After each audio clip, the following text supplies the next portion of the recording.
Yaiku pas Nabi Muhammad kabundut teng kamare Aisyah fi hujratin apa? Aisyah. Wanta sarol khobar. Berita banyak, ternyata yang datang pertama itu para sahabat yang di Sufah. Delala pas itu Abu Bakar tidak di situ. Ketika Umar datang, beliau meyakini mangkola inna Muhammadan qad mata kotok unuko. Sapa sing wani Muhammad muni mati? Ketok gulune. Innama huwa yunaji rabbah kama yunaji Musa napa? Saiki Kanjeng Nabi Muhammad lagi munajat mbek pangeran kaya zaman Nabi Musa munajat ning turi napa? Sina. Terus sesaat itu Abu Bakar teko. Abu Bakar rawuh badhe ngambung napa niku wajah Nabi. Ya Rasulullah tipta hayyan wa maita ya. Tipta napa? Hayyan. Betapa indahnya wajah engkau saat hidup maupun saat napa? Meninggal. Tipta hayyan wa maita. Fa inna Allaha akramu min ayu azibaka marratan. Hasil setelah dari kamarnya Isa Abu Bakar terus pidato. Ini maksudnya kalau cerita pentingnya riwayat dan ini diriwayatkan oleh Bukhari Muslim. Pidatonya Abu Bakar itu ya Yuhanna. Mangka na ya'budu Muhammadan fa inna Muhammadan qad mata. Wa mangka na ya'budu wa fa inna wa hayyun la yamut. Hei manusa kabeh, kowe nak nyembah Muhammad iki lho Muhammad saiki mati. Kowe nak nyembah Allah fa inna wa hayyun. Terus kan faqala wa ma Muhammadun illa rasul qad khalas min qablihi rusul. Apa imma ta'au qutilang. Sekarang saya nih, setelah sering belajar hadis, ternyata basariyahnya Nabi itu sebagai energi tauhid. Basariyahnya Nabi baik itu masalah ahkam fikih kayak qabbalani Rasulullah wa huwa sahih. Masalah fitrah manusia kayak kebutuhan biologis Nabi juga menikah. Masalah keluarga Nabi ya sering dineng bojone. Paham nggih? Ya keliru-keliru carane mimpin nganti do tukaran. Tapi itu menjadi seni basariyah yang justru menopang energi tauhid. Karena dengan Nabi ini secara basariyah umumnya basariyah, sehingga beliau tidak pernah berposisi kayak Isa yang terlalu sempurna. Akhirnya melesat dianggap pengen. Ini rumah nonton lagi ben salah paham ya. Hadis niku kula nerusaken riwayat wingi tentang napa? Syafaat ya. Tentang napa? Bismillahirrahmanirrahim. Ini rumah lagi ben salah paham ya. Niki kula kawiti masalah ruwat ya. Ya masalah napa? Ruwatul hadis. Abu Bakar bin Abi Syaibah ya. Kula sinau hadis niki niku pas badhe mriki berarti malam Sabtu kalian malam Ahad. Abu Bakar bin Abi Syaibah kalian Muhammad bin Abdul bin Baru namanya top qatil ula ya. Orang yang persis di atas Imam Muslim ya. Orang yang persis di atas Imam Muslim. Jadi kasus jenengan misalnya ngriwatno teng kula. Terus setelah top qatil ula itu ada Muhammad bin Bishr, generasi kedua. Generasi ketiga ada Abu Hayyan, generasi keempat ada Abi Zur'ah, generasi kelima Abi sinten? Hurairah. Terus generasi keenam Rasulullah sallallahu alaihi wasallam. Jadi kitab yang diyakini umat Islam seluruh dunia yang sahih setelah Quran adalah Bukhari napa? Muslim. Dan rata-rata Bukhari Muslim sampai Nabi itu lewat orang 5. Lewat orang pinten? 5. Kan ke-6 sudah Rasulullah kan berarti lewat pinten? Teng mriki dalam kurung niku ngono nggih niki ilmu tenan sing nyafaati kita sampai kiamat nggih. Sing dalam kurung diterangaken wattafaqo fi siyaqil hadis illa ma yazidu ahaduhuma minal harfi ba'dal harfi. Dua guru saya ini sepakat dalam banyak hal, dalam banyak urutan hadis nih, metodologi atau formatnya hadis. Kecuali hanya 1-2 dalam satu huruf, betul sak kalimat, sak apa? Huruf. Jadi mungkin masalah syafaat kalau terangkan ya, singkat paket begini. Ini kalau terang masalah rawi. Kalau ini akhir-akhir ini sering diskusi kalian banyak pihak, gitu, termasuk sama seorang profesor sama kiai-kiai alim. Gitu. Orang-orang Islam sekarang itu mengalami keangkuhan yang luar biasa. Muga-muga ora mari laknat gitu, jelas mengalami keangkuhan yang luar biasa. Jadi muga-muga gak mari napa? Laknat. Tapi ini serius, masalah serius. Sebetulnya kita mendapatkan tauhid yang kayak sekarang ini, mendapatkan cara pandang tentang Muhammad secara benar, secara proporsional bahwa beliau hanya seorang nabi, manusia, tersentuh nikah, mengumpuli perempuan, juga dagang, juga makan, juga minum, juga mati. Itu barokahnya para rawi, para periwayat hadis yang jujur, yang objektif. Mereka tidak orang klenik, tidak orang dukun, tidak provokator, tidak orang yang penuh halusinasi. Paham ya? Dan sekarang kajian-kajian di barat itu mengarah ke sana. Betapa keunggulan Islam yang berupa Quran dan Bukhari Muslim ya. Itu karena orisinil, yaitu didapatkan dari rawi-rawi yang akurat dan jelas. Namanya disebut, periodenya apa? Disebut. Niki kula cerita rada sensitif. Maksudnya Gus Bas budi mengeten maksudnya. Ini akibatnya fatal. Itu beda dengan penulisan Injil. Orang yakin kalau Nabi Isa itu sekarang sudah 2006, 2010, 2009. Berarti sekarang dari miladiyah niku men 2000 gitu. Sama tahu. Injil tertua itu di Inggris di mana-mana itu yang diyakini tertua itu masih tertanggal tahun 400. Berarti 400 tahun setelah Yesus Kristus, setelah Nabi Nabi. Sehingga tingkat orisinilnya itu diragukan. Apalagi Injil yang ada sudah bahasa Yunani, kemudian diterjemahkan ke seluruh bahasa dunia. Sementara yang diyakini orang Kristen, Injil harusnya berbahasa Ibrani. Karena Nabi Isa ya seputar Bethlehem, Sisilika, Basilika, kawasannya situ Bethesda, pokoknya kawasan-kawasan Gunung Sion, situ kawasan-kawasan. Ya kawasan situ lah, yang jelas Ibrani, ya. Tidak, kenapa saya cerita keangkuhan? Sa'alim-alime kiai sekarang, umpama sing ngaji Umul Barohin, ngaji kitab tauhid, sak dokter-dokter orang sekarang, misalnya dokter ideologi Islam atau akidah Islam. Itu kita bisa berpikir tauhid secara cermat karena tidak pernah salah mendudukkan makhluk yang bernama Muhammad ini sebagai sentral Islam. Paham ya? Sebagai sentral apa? Islam. Kita tidak pernah salah paham tentang beliau bahwa kita dari awal mengatakan beliau orang istimewa, seorang nabi. Ya makan, ya minum, ya nikah, ya kumpul perempuan dengan cara nikah. Sehingga saat kita meyakini Allah adalah zat yang tunggal yang harus disembah dan hanya Allah yang hanya disembah, itu tidak pernah ada kejanggalan karena dari awal Muhammad posisinya ada jadi rival. Lewat rawi-rawi yang orisinil. Coba bayangkan adegan kita ngalami kayak peristiwa Isa. Peristiwa apa? Ada Nasuriyah, Yakubiyah yang dalam bahasa Yunani jadi Yakobus Nasuriyah atau ada macam-macam. Termasuk ada salah paham saat Judas memproklamirkan diri sebagai pengganti Isa dan sebagainya. Nah sekarang ilmu riwayat itu sudah mati. Jarang orang alim sekarang yang sadar ilmu riwayat. Terus awang alim Indonesia sapa sing paham ilmu riwayat? Mau membaca hadis Bukhari Muslim, nak maca rawi ini malah cepet. Apa meneh banyak pondok salaf sing mari bodoh, ora seneng ngaji Bukhari Muslim, ngaji Mukhtasar langsung kala Rasulullah. Iku saya disi bodoh, paham. Bodoh tapi do seneng, banyak zaman akhir wong bodoh, dadi disi bodoh ya kene seneng.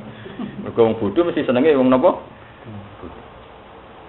Padahal rawi ini penting untuk menjaga keorisinilan, original itu. Kenapa saya baca sampai setengah menangis? Karena itu tadi kita ini utang jasa sama rawi-rawi.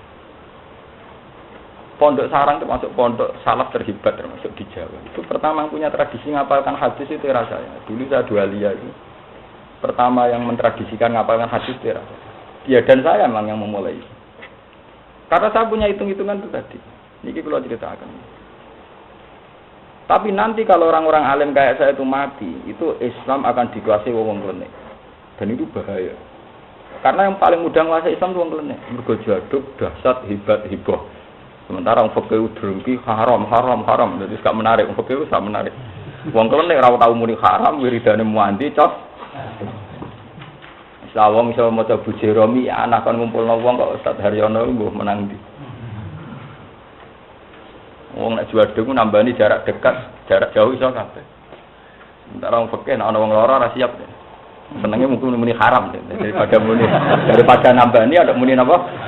Haram. Kadang malah nuduh mesti kafara itu sama dhisik-dhisik melane lora lo. Sementara tabib ora usah monis, jumpa jam plus mari ora piye ora menarik. Nah, Artinya saat si tabib ini kemudian memfatwakan satu hukum, bagi orang awam tentu lebih menarik ini karena dianggap lebih punya otoritas mengklaim dekat Allah timbang sumuni haram halal ngobos terus. Lalu kalau nak sinau hadis rata-rata setengah 4 pagi. Jadi kalau nak tangi jam setengah 4. Wong kalau ulama dadi yang ketangi yo terus niku nggih kopi. Ini jujur. Ora mboten nate adu tuh jarang. Padahal nggih kopi wudu terus sinau. Mungkin ampun badhe subuh ini lebih salat 2 rakaat cepet. Kulo istighfar rapati mandi. Tapi sinau kulo mesti sinau mesti kulo sinau biyen kulo sinau Bukhari Muslim jam setengah 4. Ndak niku kulo cerita. Andai kan dari awal itu riwayat kita tentang sosok yang bernama Muhammad itu salah, maka kita akan mengalami kayak tragedi Kristiani, di mana memposisikan Isa sampai kayak Tuhan atau anak Tuhan atau Roh Kudus atau apa saja, sehingga kita punya kemelesetan atau kefatalan tahu. Tapi gara-gara para rawi sing objektif, meskipun kita tidak siap kadang, tapi Nabi Muhammad itu selamat dari manusia. Riwayat Nabi Muhammad itu ana sing bener ana masalah basariah. Ana santri khusuk zaman era sahabat. Mak poso mau ngambung bojone. Saking khusuk poso-poso kok ngambung sik ra kuwate ngem. Udah mau Mbak Aisyah.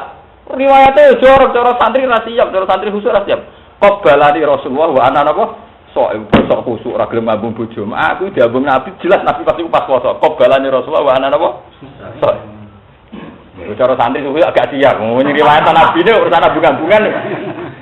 Kowe riwayat kiaimu abung-abungan ora pantes iku Nabi. Diriwayat qabalane Rasulullah wa ana wa napa?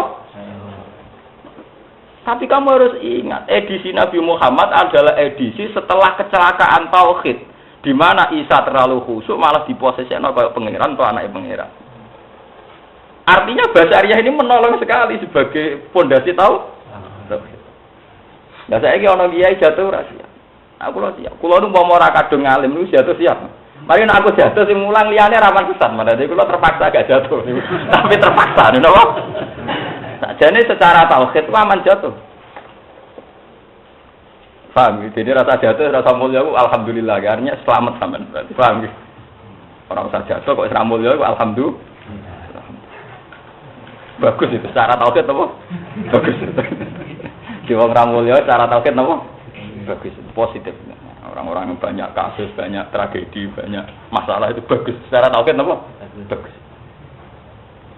Banyak riwayat-riwayat yang begitu. Bahkan saat banyak sahabat karena ingin akhiratnya selamat, kemudian puasa, kemudian wisol, poso terus. Nabi cara ngandani itu lucu. Inilah atqakum lillah wa akhsyakum lillah wa a'lamakum billah ghaira anni asumu wa uftir wa atazawajun nisa. Aku wong paling roh pangeran, paling takwa. Ewa semono ya kawin. Malah contone ghaira anni ya asumu wa uftir wa atazawajun. Aku ya gelem kawin. Ternyata guyonan-guyonan Nabi tentang Basyariah itu luar biasa punya dampak tauhid. Akhirnya Nabi wafat dan saat itu happy endingnya Nabi hanya diyakini manusia sempurna, insan kamil. Allah tetap di atas. Posisi Muhammad nggak pernah jadi rivalitas ketuhanannya Allah Subhanahu wa Ta'ala. Nah dari sini saja, dari Basyariahnya Nabi begini saja masih akan ada kecelakaan. Yaitu pas Nabi Muhammad kabundut teng kamare Aisyah fi hujratin apa? Aisyah. Wantasarul khabar. Berita banyak, ternyata yang datang pertama itu para sahabat yang di Sufah. Delala pas itu Abu Bakar tidak di situ.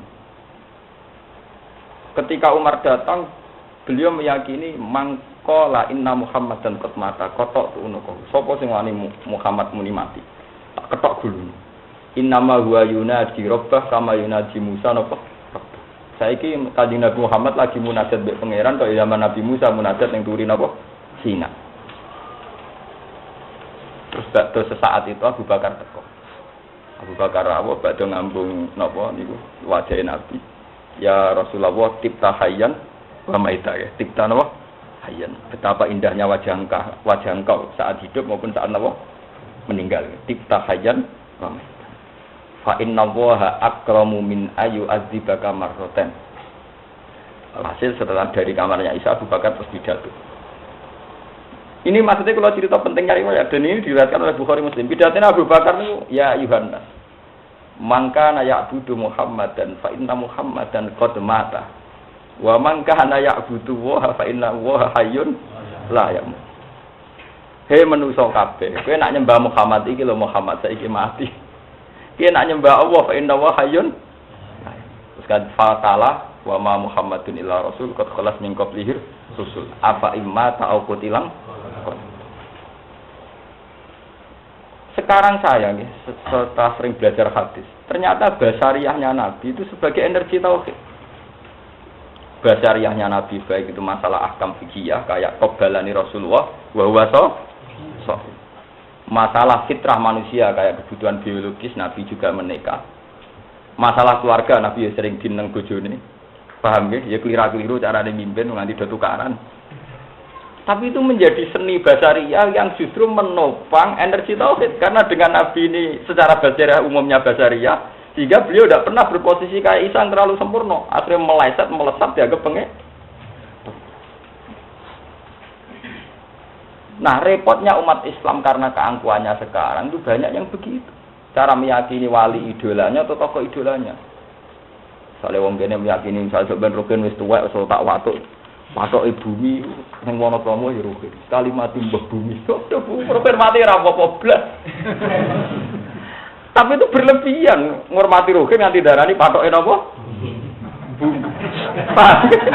Tapi itu di kita kan sering begitu. Kalau sudah mengidolakan orang, pokoknya patok bumi karek mbah iki.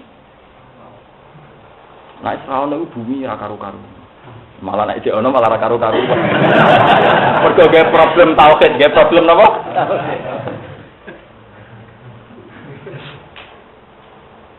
Nah, kenapa saya menerangkan dengan mukadimah niki? Niki kula istikharah. Kenapa saya menerangkan dengan mukadimah ini?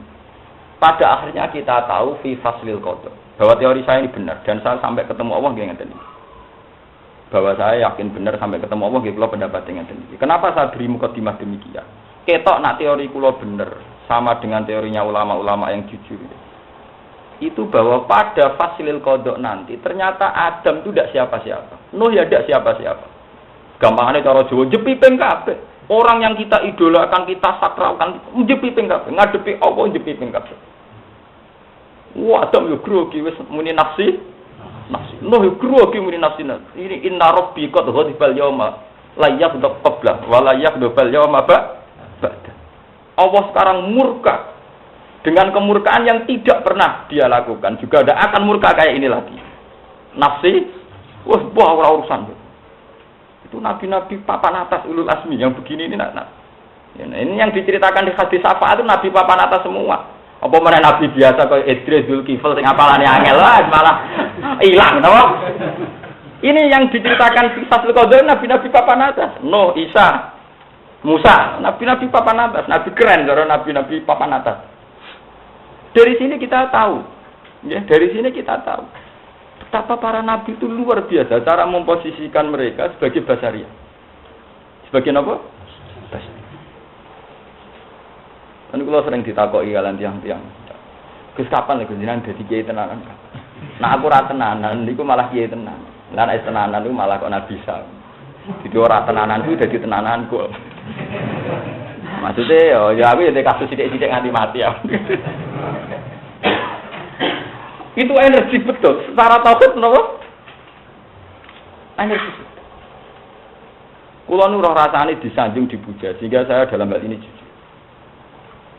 Ini kemauan tidak siap. Karena untuk menjaga energi apa? Tauhid. Memang kita punya mitos tentang pengetahuan ning ilmu ya. Misalnya tentang ada wali abdal, wali atop, wali autad, ya rijal, ya abdal, ya autad. Itu kita punya mitos pengetahuan itu. Tapi maksudnya dulu itu tidak begitu, yang tidak kayak sekarang. Yang ekstrim tanpa rawi, tanpa apa itu. Sarorai sampean tentang wali atop, wali abdal, roh kula. Sampean paling krungu-krungu pas manakiban. Artinya wis krungu-krungu tok rohe ora tau sambung, paham nggih? Bari kowe eling mangan piak pite, wis malah ra hijab tok, napa kok napa? Hijab, wis pek napa? Hijab. Sebetulnya tidak begitu maksudnya. Karena kalau maksudnya begitu akan melukai napa? Harusnya kalau kita mengidolakan Syekh Abdul Qadir juga mengidolakan cara beliau muamalah mbek pangeran, cara beliau ibadah mbek pangeran. Misalnya kalau beliau kalau malam tuh baca apa? Ya Rabbu ya Syahid ya apa, ya Khaliq ya apa, terus tis'atu alfal. Setiap wali itu punya pilihan Asmaul Husna. Kalau Syekh Abdul Qadir itu milih 9, tis'atu napa? Alfal. Kalau saya biasanya kalau orang Quran milih 2, biasanya ya Hayyu ya Qayyum. Kalau sampean milih cara kapitalistik, ya Rozak. Nah itu ya Rozak, ya Wahab. Biasanya milih cara apa? Kapitalistik. Orang-orang yang tanpa mental ikhlas itu biasanya wiridan cek transaksional, cek napa? Misalnya ya Wahab napa? Paham? Mulai kurang ajar, pengiran tidak bisnis, tidak napa? Tidak ada yang duwe kakian tingkah, ngajakna proposal yang pengen. Paham? Padahal dari wiridan para wali ini kelihatan sekali bahwa beliau ini memposisikan diri hanya miskola dzarrah. Mau koyok sak wiji sawi, atau koyok sak semut ireng, sanging cili. Misalnya ya Rabbu ya Mukhid ya Syahid, Ar-Rabbu Syahid. Kalau Syabdul Qadir yang paling diucapkan tuh Al-Mukhid, Ar-Rabbu Syahid. Kalau kayak Ibnu Abbas, Nabi Khidir paling sering ya Hayyu ya Qayyum. Saya ya Hayyu ya Qayyum. Makanya ngendikan Ibnu Abbas, tidak ada sifat Allah yang disebut fi janibil Quran. Ketika Allah mensifati sebagai anzalal kitab atau anzalal Quran, kecuali sifat ya Hayyu ya Qayyum. Misalnya Alif Lam Mim, Allahu la ilaha illa huwal hayyul qayyum. Misalnya dalam Quran, nazzala alaikal kitab. Itu mesti sifatnya al hayyul qayyum. Misalnya ya Allahu la ilaha illa huwal hayyul qayyum nazala alaikal kitab. Jadi itu Ibnu Abbas nganti niteni. Setiap Allah mensifati dirinya fi janibil kitab pasti pakai sifat ya hayyu. Tapi sing memahami ya hayyu qayyum wong sing wis usul tok, sing wis makome dhuwur. Paling gak tak kula niku rada paham. Nggih. Lho kadang Quran ning juz 19 surat Furqan nyifati Allah lucu, sederhana banget. Wa tawakkal 'alal hayyil ladzi la yamut. Wa tawakkal 'alal hayyil ladzi mbok tawakkalo zat sing urip sing ora mati. Wis kuwi nek urip uga. Tapi orang yang sudah usul, yang sudah tahu bahwa dunia ini mataul ghurur, ngerti nak dunia ora penting, sadar betul pentingnya sifat ya hayyu napa? Ya. Karena satu sifat di mana tidak ada transaksi sama sekali. Tidak ada kepentingan basyariah, tidak ada mayat ta'allaqu bil khalqi wa bi hajatil insan wa bi hajatil khalqi. Satu sifat sing bener-bener jujur orisinil. Ya Allah zat sing hidup. Sifate urip ku kowe untunge apa? Nak nyai Fatihah Rozak sing akeh rezekine farzukna. Apa muni ya Rahman irham. Apa meneh wiridane ya Latif ultuf bina. Itu semua komersial, paham ya? Ya Latifan bitidab ultuf bina. Semua transaksional. Napa? Transaksional. Satu kontrak dengan Allah. Nah jenengan ya Latif ya ultuf bina. Nah jenengan ya Rahman ya irham. Wow, ya Rahman rahman ya khairar rahimin irham. Ya memang tidak apa-apa. Ini sifat-sifat awam. Artinya sifat-sifat sing orang awam itu senang. Ya khairar rahimin irhamna. Ya Latif ultuf. Dan itu memang baik di bangku juk klenik, juk danyang ya apik iku. Tapi ada unsur naifnya di mana nyifati Allah berdasar transaksi. Ada naifnya. Itu beda dengan kamu nyifati Allah yang tanpa ada unsur kapitalistiknya, enggak ada unsur materialistiknya. Misalnya nyifati Allah ya Hayyu ya Qayyum. Wa tawakkal 'alal hayyil ladzi la ya Allah zat sing urip sing boten mati. Dari gaya mensifati Allah ini kelihatan ya Allah zat sing urip sing ora mati. Orang itu kemudian sadar akan kerentaannya. Gusti kula mletene ngeten nggih sok ben mati tuwek rentan. Makhluk sak menten kabeh sing ngaji kula sak donya kabeh ora ono gunane kabeh. Sampeyan matek kabeh mudhar kabeh batang. Artinya apa? Dalam diri seorang wali ketika ngendikan ya Hayyu ya Qayyum itu penuh bimahamidah, penuh dengan puji. Hanya engkau yang hidup. Gusti kula dilengkas mati, makhluk kabeh mati. Sing kula jek istighosah masal niki nggih mati kabeh tapi mawon. Bae nganggo sistem besar-besaran nggih mati kabeh. Tapi itu kada ada wong gamuk. Lah tapi nak mursid-mursid itu kata sing kenal kula, rata-rata mek kula hormati, nek kula sing ngomong ora tersinggung, malah kata sing kanca kula. Tapi jadi mursid-mursid rata-rata nak urusan tauhid ngaji mek kula. Tapi nak tak wari niku tetep ra siap, aja ngono Gus sing apik lamun. Dadi sing apik wis dicocoki wong akeh terus. Ana aku lama sing apik sing bener cara kula, kan repot. Kena dititeni, itu betapa hebatnya Quran. Sehingga ahlul Quran itu akan nyaman hanya dengan wiridan Ismul Azam yang disifatkan Allah fi janibil Quran. Kayak ya Hayyu, ya. Kayak tadi wa tawakkal 'alal hayyil ladzi la yamut. Kena dititeni. Umpama mlesete ya Hayyu ya Qayyum, pilihlah wiridan ya Dzal Jalali wal Ikram. Zat yang penuh keagungan. Ora meleset kabeh sing bolak-balik ya Wahab ya Latif. Bar. Untuk tidak. Lah ya khair rahimin Memang enggak apa-apa, tapi sebetulnya frekuensi ini harus lebih sedikit dibanding sing khas sifatnya Allah. Misalnya muni ya Latif ping 10, nah ya Hayyu ya Qayyum ping 100. Ya bandingane itu 1, piro. Ora kok ya Latif pirang-pirang yang Hayyu malah janggal. Untungnya apa muni sifat Allah ya Hayyu. Ini kecelakaan, ya, napa-napa. Tapi emang tidak apa-apa, makomnya begitu mau apa? Kelasnya begitu. Tapi kita dilatih sama Rasulullah untuk milih sifat-sifat yang tidak transaksional. Coba sampean lihat sifat-sifatnya Allah yang kita dilatih Nabi Muhammad saat sholat. Misalnya saat sholat kita pas rukuk subhana rabbiyal azimi wa bihamdi. Zat sing agung lan sing maha layak dipuji. Enggak barang itidal ya Rabbana lakal hamdu mil'us samawati wa mil'ul. Enggak sujud ya subhana rabbiyal a'la. Lah saiki sapa sing ngajari produksi menjalatif ya Rahman ayo. Ajarane sapa? Itu udah ajaran yang sering diutarakan Nabi Muhammad. Memang tidak salah, kalau salahnya tidak. Tapi kita akan selalu terbiasa hubungan ibu Allah ora ikhlas. Nak ngono mbok terus-terusno terbiasa hubungan transaksi. Makanya itu kita baca terus, panjang tren wiridan kita begitu. Tapi frekuensinya dikurangi, paham ya? Coba kaji ini volumenya apa? Dikurangi, ya? Porsinya apa? Pun kalau terusakan. Dengan paham tauhid kayak tadi, lewat riwayat yang sahihah, maka posisi para nabi ini kelihatan sekali. Ternyata beliau-beliau itu kecil sekali di hadapan Tuhan. Sampai Nabi Adam, Nabi Nuh yang kayak begitu gelarnya, ngendikan saiki Allah lagi duka inna rabbi qad ghadibal yauma ghadban la yakhdubal yauma mislah wa la yakhdubal yauma ba nafsi cilik jepiping Nabi Muhammad Nabi Nuh Nabi Ibrahim jepiping pas fasil qada sehingga ketika dimohon syafaat ngendikan nafsi lalu riwayat ini saja sudah kelihatan. Kenapa sekarang banyak orang yang seakan-akan memproklamirkan diri sebagai wong sing nyafaati ning gone dina fasilil apa? Kena gak dijazahi iki orang-orang bingung ora ono sing gandeng. Maten napa. Sing bingung wonten kula tok wah nggih jenenge bingung. Wong nabi mawon saat ini jepiping sedanten fi fasilil apa?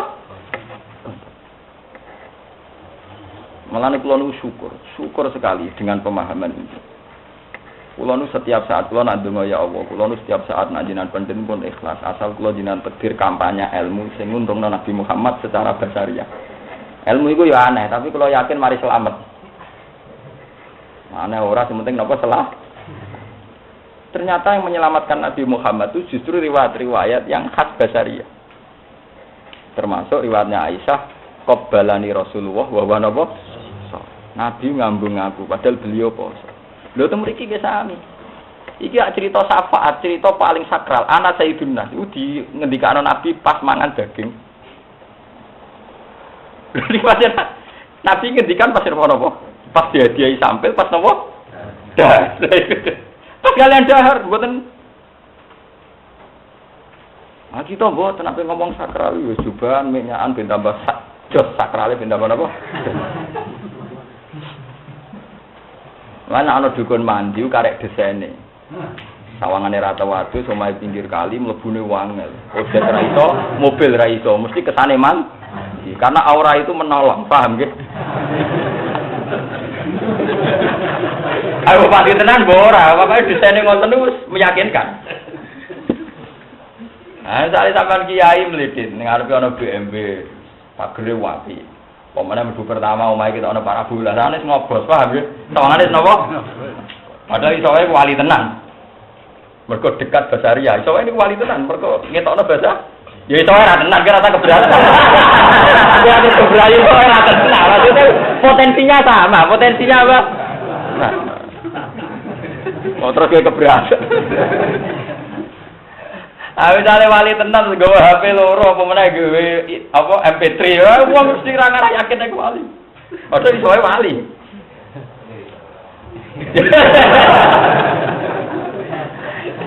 Jadi uniknya ya itu tadi ya, kalau mau cerita Nabi Muhammad itu diutus sausi Nabi Isa, di mana karena Isa itu gayanya khusyuk penuh dengan kebenaran, sampai dia ini saking khusyuk enak ditabuk pipi tengen dikene sing kiwa, sampai ratau ngecewano siapa saja, malah meleset kebablas dan kepanai pangeran untuk pangeran, mergo saking sempur. Nabi Muhammad trauma dengan itu, cara dakwah malah disifati al-arad al-basa, termasuk teng riwayat niki. Wong ngendika tentang ana sayyidun nas kok pas sampai dahar napa? Sampil wedhus. Lho niki riwayat lho niki mboten gawean kula. Pas sampai dahar. Kayak apa? Biar unsur basariannya kental, biar unsur napa? Basar. Kula kadang diprotes, Gus jenengan nak ngaji kok malah jarang ketunan. Kowe nak ngajak bantah marang ora menang. Nek kok tak jawab, Bang.